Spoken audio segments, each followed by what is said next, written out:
Bonjour. Avec un territoire immense, des lignes de communication démesurées et une économie tout entière tournée vers la traite des fourrures et à peine 65 000 habitants d'origine française pour s'en occuper, pas de doute, la Nouvelle-France est bien un colosse aux pieds d'argile. Tout au plus 10 000 personnes sont venues de France pour s'y établir, la plupart dans la deuxième moitié du 17e siècle.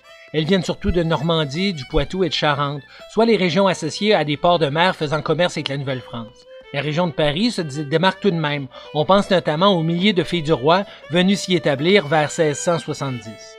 Cette population est d'ailleurs très mal répartie, concentrée aux extrémités maritimes. La Nouvelle-France se résume donc à une longue chaîne de forts assurant la sécurité du commerce des fourrures, mais laissant de vastes régions sous le contrôle effectif des alliés autochtones. Comme pour conjurer cette fragilité, l'administration de toute la colonie relève du gouverneur de Québec. On distingue néanmoins 5 régions administratives et militaires: l'Acadie, la Louisiane, les Illinois, les Pays d'en haut et surtout le Canada. La région du Canada se résume alors à 2 longues bandes de terre le long du Saint-Laurent entre Montréal et Kamouraska.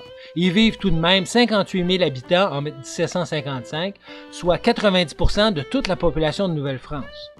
La population y est rigoureusement répartie le long des rives, conformément à l'objectif visé par le régime seigneurial. Le commerce, l'administration et la vie religieuse donnent cependant une certaine importance à la ville de Québec. Ailleurs, Montréal et Trois-Rivières ne sont guère encore que de gros postes de traite. À l'autre bout de la Nouvelle-France, la Louisiane n'a pas tenu ses promesses. En 1744, on n'y retrouve encore que 3 000 Français et Canadiens concentrés à la Nouvelle-Orléans, 2 000 esclaves noirs dispersés dans les plantations et environ 800 soldats disséminés le long des forts. Quant à l'Acadie, elle compte en 1707 environ 1480 Acadiens qui bourgeonnent autour de la baie française, aujourd'hui la baie de Fundy.